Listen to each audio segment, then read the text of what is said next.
Selamat pagi dan salam sejahtera. Bersama saya Magdalena Depol dalam Berita Pagi Sabah edisi Selasa 11 Oktober 2022. Perkembangan banjir. Setakat 8 malam, satu lagi pusat pemindahan sementara PPS dibuka di Kompleks Latihan dan Pemulihan Orang Kurang Upaya Kimanis. PPS berkenaan menempatkan 9 penduduk terjejas banjir daripada 2 keluarga.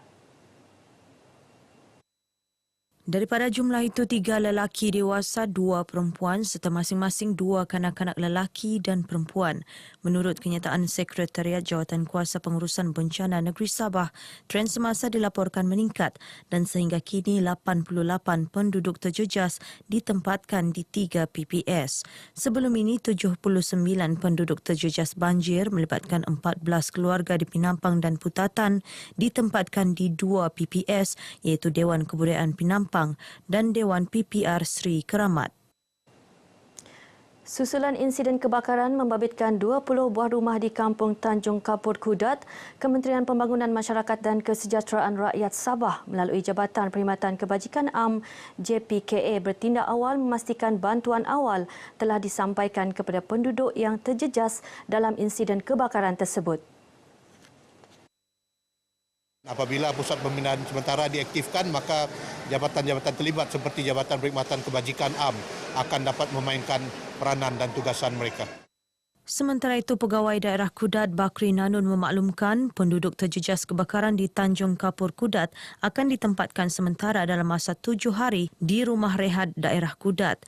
Kesemua mangsa akan diberi bantuan sewajarnya sepanjang berada di pusat pemindahan tersebut. Kita akan bantu mereka untuk mendapatkan tapak mereka semula kalau yang saya untuk dikenal pasti. Karena mereka ini telah tinggal begitu lama.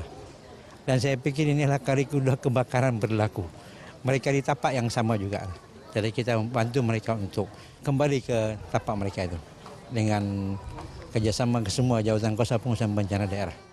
Kebakaran yang berlaku awal pagi semalam memusnahkan 20 buah rumah dan menjejaskan 250 penduduk. Gabungan Rakyat Sabah GRS sudah bersedia menghadapi pilihan raya parlimen dan akan mengadakan mesyuarat secepat mungkin untuk memuktamadkan peruntukan kerusi dalam kalangan parti komponennya. Ketua Menteri Datuk Seri Panglima Haji Nur berkata, semua parti komponen GRS bersatu padu menghadapi pilihan raya umum ke-15 PRU 15 dan telah pun mencapai beberapa persetujuan termasuk menggunakan lambang bersama. Datuk Haji Ji dalam satu kenyataan di Kota Kinabalu berkata, jentera pilihan raya GRS di peringkat negeri dan parlimen sudah bersedia untuk diaktifkan semula dan semua parti komponen juga telah membuat persiapan masing-masing dalam semangat GRS yang sebenar. Bagi Dewan Undangan Negeri Sabah, Datuk Haji Ji selaku pengerusi GRS menyatakan kerajaan negeri GRSBN sekarang masih mempunyai tempoh 3 tahun untuk berkhidmat, justeru pembubaran tidak diperlukan.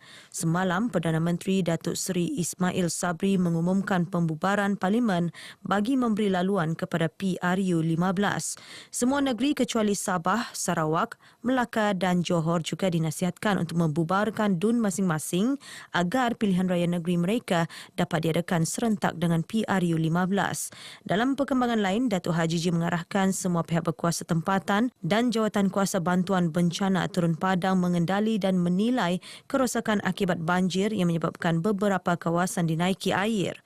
Semua jawatankuasa pengurusan bencana daerah juga diminta berwaspada sepenuhnya bagi menghadapi cuaca buruk. Proses pembubaran parlimen mengakibatkan pelaksanaan bajet 2023 ditangguh sehingga kerajaan baru ditubuhkan. Menjelaskan perkara itu, Pensyarah Kanan Politik Ekonomi UiTM Sabah, Dr. Fidausi Sufian berkata, kerajaan baru mempunyai kuasa untuk membentangkan bajet baru ataupun mengikut bajet sedia ada yang telah diumumkan. Perancangan itu perlu ada. Dan juga kerajaan persekutuan pada masa yang sama juga kena ikut perancangan berada di negeri ini. So kita kena faham Sabah ini adalah penyumbang sumber utama kepada Malaysia dalam kalau lihat KDNK. Beliau menyatakan demikian kepada RTM di Kota Kinabalu.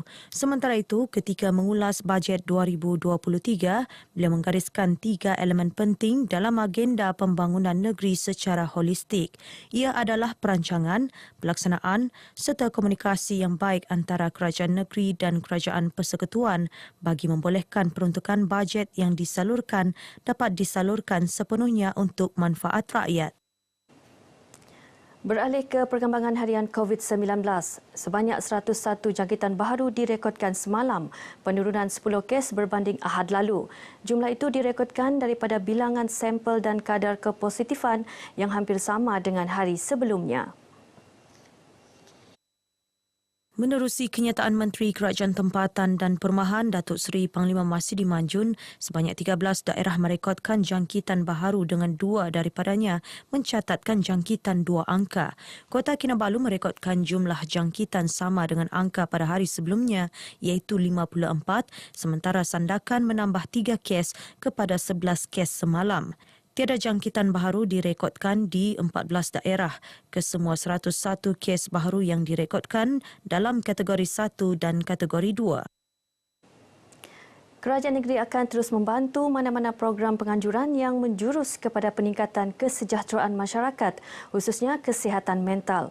Pembantu Menteri kepada Ketua Menteri Sabah, Datuk Wetrom Bahanda berkata, usaha itu bertepatan bagi melatih dan merekrut masyarakat sesuai dengan keadaan semasa. Kita mengharapkan mereka ini dapat menyumbang kepada keluarga dan juga masyarakat kita untuk melatih masyarakat bagaimana untuk menangani masalah mental ini. Keduanya, harapan saya kepada pihak penganjur agar tidak berhenti pada tahun ini saja. Mereka juga kalau boleh meneruskan acara ini atau program ini kepada tahun-tahun yang hadapan, yang akan rekrut lebih ramai lagi peserta untuk menjalani program seumpama ini. Beliau berkata demikian kepada RTM selepas merasmikan program Festival Kesihatan Mental dan upacara penamatan latihan kesihatan mental di Kota Marudu. Salah satu yang saya lihat yang paling ketara di antara peserta adalah mereka kini mempunyai satu platform di mana mereka dapat membincangkan secara terbuka satu sebenarnya bahagian daripada kesihatan mental ini kelihatan sebenarnya satu tabu, sesuatu yang bukan kita bincangkan secara terbuka.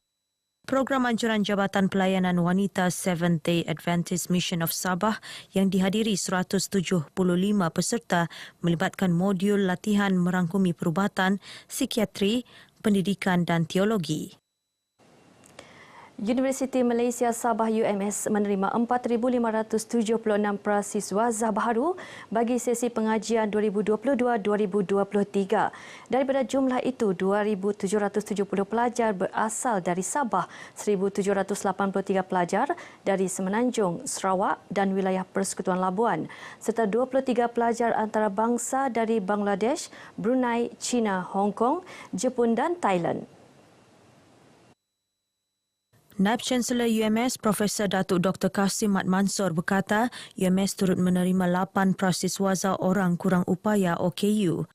InsyaAllah bahagian ahli pelajar akan memastikan mereka dalam keadaan yang selesa, kondusif, dan kepada ibu bapa saya menyeru agar mereka tidaklah risau tentang keberadaan anak-anak mereka di kampus. InsyaAllah kita akan memastikan bahawa mereka boleh tinggal di kampus dalam keadaan yang selesa. Beliau menyatakan demikian kepada pemberita semasa sesi lawatan pendaftaran Kolej Kediaman di Kolej Kediaman Tun Pengiran Ahmad Rafai UMS Kota Kinabalu. Dalam program berasingan, Profesor Datuk Dr. Kasim turut menyerahkan surat tawaran derma siswa kepada bakal pelajar UMS Nur Syazliana Bulkia menerusi program pembangunan siswa sulung Keluarga Malaysia Sulung di Kampung Lembising, Tombovo, Putatan. Saya happy lah dapat peluang untuk belajar kan.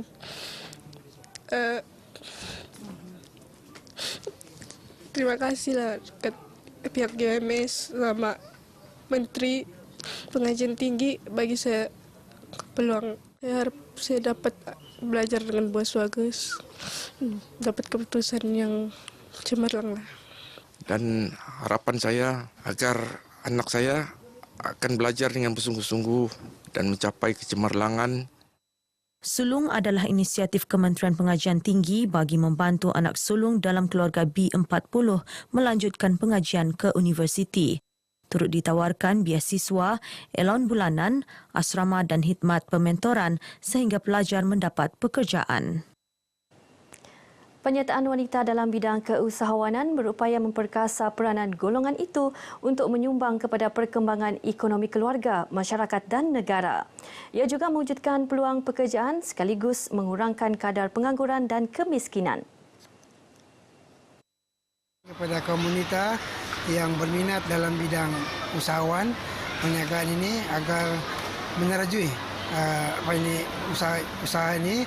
Dan kalau perlu bantuan, terus berhubung dengan agensi kerajaan seperti KEMAS. Kerana KEMAS merupakan satu agensi kerajaan membantu usahawan untuk memberikan dana dan juga kemahiran dalam bidang perniagaan. Beliau yang juga adun Sungai Sibuga ditemui RTM selepas merasmikan program wacana ilmu wanita inspirasiku peringkat negeri anjuran Jabatan Kemajuan Masyarakat Kemas Negeri Sabah di Sandakan.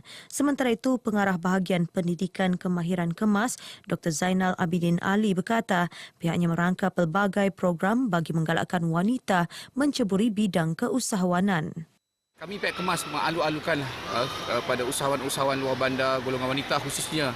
Marilah bersama-sama kami di Kemas untuk mempelajari daripada kemahiran asas ke peringkat lebih tinggi dalam bidang-bidang kemahiran untuk mereka mengilap bakat dan juga meningkatkan kemahiran dan pengetahuan seterusnya, mengembangkan bidang perniagaan mereka dengan lebih jaya lagi pada masa depan.